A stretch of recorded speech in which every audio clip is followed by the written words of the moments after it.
పాకిస్తాన్ చైనాలకు ఇక చుక్కలే. ఈ వార్త చూస్తే ఆ దేశాలకు వణుకు పుట్టాల్సిందే. కేంద్ర ప్రభుత్వం ఈసారి బడ్జెట్ రక్షణ రంగానికి సంబంధించి కీలక ప్రకటన చేసింది.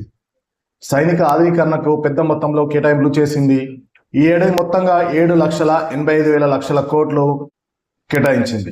2026-27 సంవత్సరానికి సంబంధించిన బడ్జెట్ను కేంద్ర ప్రభుత్వం ఆదివారం పార్లమెంట్లో ప్రవేశపెట్టింది. ఉదయం 11 గంటలకు కేంద్ర ఆర్థిక మంత్రి నిర్మలా సీతారామన్ బడ్జెట్ను లోక్సభకు సమర్పించారు. ఈ బడ్జెట్లో రక్షణ రంగానికి సంబంధించిన కేంద్రం కీలక ప్రకటన చేసింది. సైనిక ఆధునీకరణకు పెద్ద మొత్తంలో కేటాయింపులు చేసింది. రాఫెల్ యుద్ధ విమానాలు, జలవంతర్గాములు, మానవరహిత వైమానిక వాహనాల వంటి కీలక ప్రాజెక్టులను ప్రతిపాదించింది. ఈ ఏడాది రక్షణ బడ్జెట్ను 8% పెంచారు. మొత్తం 7.85 లక్షల కోట్లు కేటాయించారు. రక్షణ దళ ఆధునీకరణ కోసం 21 లక్షలు కేటాయించనున్నారు.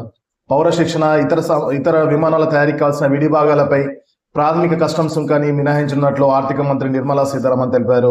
అలాగే నిర్వహణ, మరమ్మత్తు లేదా ఇతర అవసరాల కోసం రక్షణ రంగ యూనిట్లు ఉపయోగించే వాటిపై మినహాయింపు ఇవ్వనున్నారు. ముఖ్యంగా విమాన భాగాల తయారీకి దిగుమతి చేసుకునే ముడి పదార్థాలపై ప్రాథమిక కస్టమ్స్ సుంకాన్ని మినహాయించనున్నారు.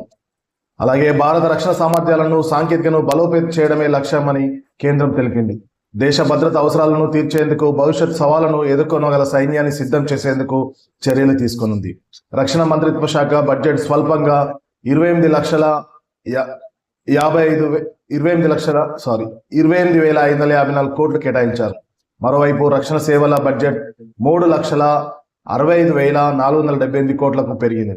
రక్షణ మూలధన వ్యయము 21.84% పెరిగి 2,19,306 కోట్లకు చేరింది. ఇదే సమయంలో రక్షణ పెన్షన్ల కేటాయింపు 6.53% పెరిగి 1,71,333 కోట్లకు చేరింది. ఇక 2025-26 బడ్జెట్లో రక్షణ రంగానికి కేంద్ర ప్రభుత్వం 6.8 లక్షల కోట్లు కేటాయించిన సంగతి తెలిసిందే. ఈ ఏడాది బడ్జెట్ను 1,00,000 కోట్లకు పైగా పెంచారు. గత ఏడాది పహల్గామ్ ఉగ్రదాడి అనంతరం భారత్ పాక్ మధ్య ఉద్రిక్త పరిస్థితులు నెలకొన్న సంగతి తెలిసిందే. ఈ క్రమంలోనే భారత్ సైన్యానికి మరింత ప్రోత్సాహం అందించేలా బడ్జెట్ను రూపొందించారు. బడ్జెట్ పెంపుతో భారత్ చైనాకు కూడా గట్టి పోటీ ఇస్తుందని రక్షణ రంగం నిపుణులు చెబుతున్నారు.